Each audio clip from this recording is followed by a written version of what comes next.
नहीं रहती। लेकिन वो लोग जो आज किसी छोटी जगह पर रहते हैं, उन्हें निराश नहीं होना चाहिए कि वो प्रसिद्ध नहीं हो सकते। क्या पता किस दिन आपके दरवाजे पे सफलता आके खटखटाए और कहे कि जरा बाहर आइए, कब तक छुपे रुस्तम बने बैठे रहेंगे। सारा देश आपका इंतजार कर रहा है।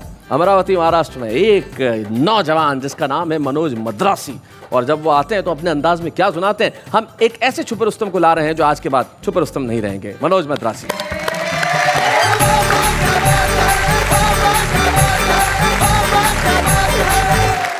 आप सभी को प्रणाम करता हूँ। वड़क्कम। अन्ना जी मुस्कुरा रही है, अभी मुझसे कह रही थी, बोले बहुत मायूस दिख रहे हो, बात क्या है। मैंने कहा मैडम बहुत दूर से यात्रा करके आया हूँ, अच्छा नहीं लग रहा।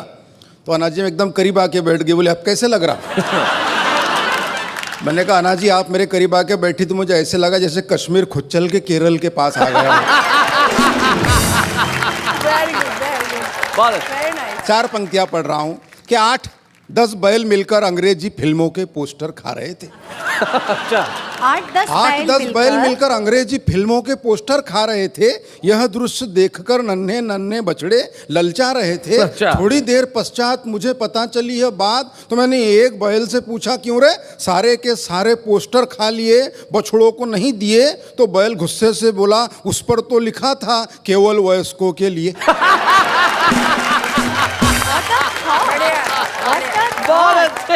भले ही मैं मद्रासी हूँ, मगर एक सच्ची बात बताता हूँ शैलेश भैया जी। एक दिन कुछ हिंदी के अधिकारी हमारे घर आए, माता पिता जी से कहा, बोले हिंदी में आपका योगदान चाहिए। अब वो दोनों मद्रासी, उनको हिंदी आती नहीं, उन्होंने मुझे सामने कर दिया, बोले इसको लेके जाइए। चार पंक्तियां पढ़ रहा हूँ कि मित्र की असफल शादी के बाद जब सफल तलाक हुआ। असफल शादी के बाद जब मित्र की असफल शादी के बाद जब सफल तलाक हुआ, तब तलाक के दस्तावेज पे दस्तखत के लिए मित्र के पत्नी ने पुराने संबंधों को याद करके थोड़ी सी हिम्मत करके मित्र से पूछा आपके पास पेन है क्या। हाँ। मित्र बिगड़ते हुए बोला बिछड़ते हुए भी तुमने किन शब्दों को छुआ है, अब पेन की क्या कमी है, सारा पेन तो तुम्हारा ही दिया हुआ है। बहुत अच्छा है, बहुत अच्छा है। रोहन भाई साहब, मेरे पिताजी, मेरे दादाजी, मेरे बड़े भाई सभी पुलिस विभाग में हैं। हमारे खानदान में कोई कवि नहीं शैलेश भाई जी, सिर्फ मैं अकेला ही कवि हूँ। कभी कभी तो मेरे पिताजी मुझे गौर से देखते, आखिर गलती हुई कहाँ। एक दिन मुझसे कह रहे थे, बोले बेटा कवि सम्मेलन तो रात में रहते, दिन में पुलिस की नौकरी कर ले। मैंने कहा ठीक है। मैं पुलिस के भर्ती में गया तो कमिश्नर साहब ने मुझे ऊपर से नीचे तक देखा और बोले क्यों रे मनोज, तेरे हाथ अगरबत्ती पैर मोमबत्ती, फिर भी होना है पुलिस में भर्ती। तो मैंने कमिश्नर साहब से कहा, मैंने कहा साहब मेरा सिर्फ इतना है कहना, मैं तो ये बताने आया था कि मेरे भरोसे पे मत रहना। कमिश्नर साहब मुस्कुराए, एक कांस्टेबल को बुलाए, उसके हाथ से टेप लिया, मेरे छाती से लगाया, बोले मनोज मद्रासी छाती फुलाओ। मैंने अपनी छाती फुलाई, बोले बताओ देश के लिए क्या कर सकते हो। मैंने कहा कमिश्नर साहब अपने देश के लिए अपने खून की आखिरी बूंद तक दे सकता हूँ।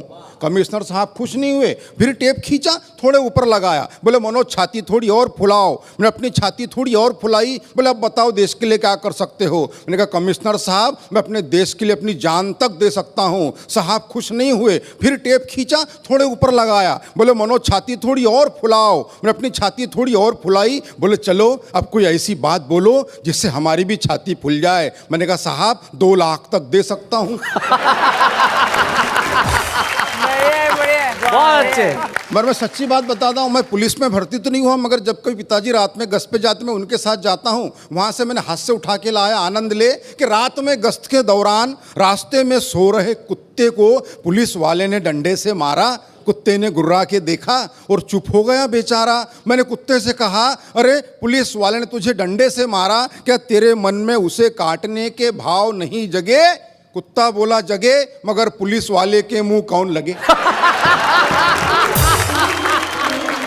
जैसे ही पुलिस की जीप बड़ी आगे, 2 चोर आ रहे थे भागे भागे। पुलिस वालों ने चोरों को पकड़ा, अपना हाथ दिखाया तगड़ा। थोड़ी देर बाद दोनों चोर मुस्कुराते हुए जाने लगे तो मैंने चोरों से कहा बेवकूफो शर्म करो थोड़ा, चोरी करने के बावजूद पुलिस वालों ने तुमको छोड़ा। तो एक चोर बोला ऐसे ही थोड़ी छोड़ा, कुछ हमने छोड़ा तब कहीं जाके छोड़ा। बहुत अच्छे, बहुत बढ़िया, बहुत अच्छे।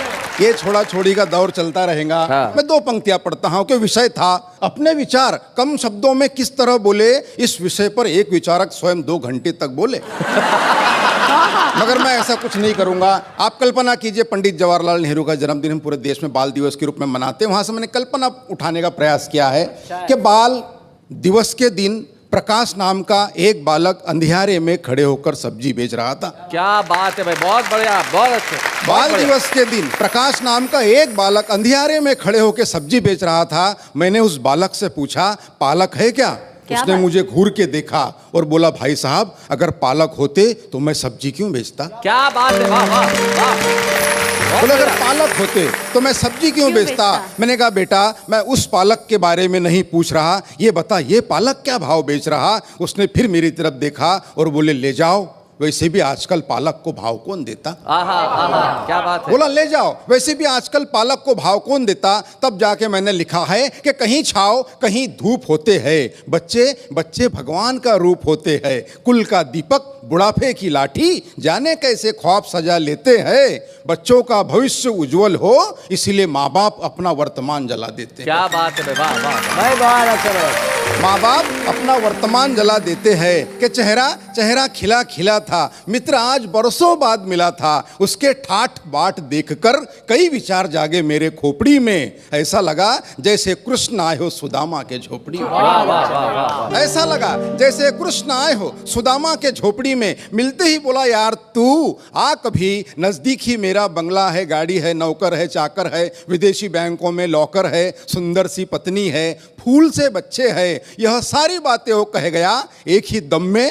मैंने उससे पूछा माँ पिताजी कहाँ हैं? वो बोला वृद्धाश्रम में। क्या बात है। मैंने कहा दोस्त धन दौलत तो साथ में घड़ी दो घड़ी होती है, मगर याद रख जिस घर में माँ बाप होते हैं वो जगह जन्नत से भी ज्यादा बड़ी होती है। वाह वाह वाह वाह, स्वागत है मनोज, बहुत अच्छे, बहुत बढ़िया ढंग से मनोज ने कविता सुनाई। और सबसे बड़ी चीज़ ये है मनोज, जो देख के मुझे बड़ी खुशी हुई, और यही इस देश की एकता का सबसे बड़ा प्रतीक भी है मनोज। आपकी मातृभाषा तमिल है, आप रहते महाराष्ट्र अमरावती में है, वहाँ आपने पढ़ाई की, हिंदी में कविताएं लिखते हैं, और यही इस देश की सांस्कृतिक एकता का सबसे बड़ा प्रतीक है। तमाम भाषाएं मिलकर हिंदुस्तान बनती हैं, और अमरावती के मनोज मद्रासी जब हिंदी में कविता सुनाते हैं ये हिंदुस्तान का सबसे बड़ा प्रतीक होता है। हम जोरदार ताली से स्वागत करें मनोज।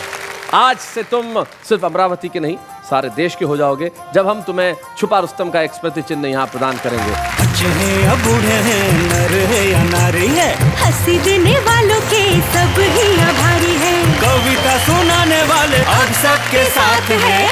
क्या बात है। और वैसे आपको बताने की जरूरत नहीं है कि नाम क्या है भाई, आप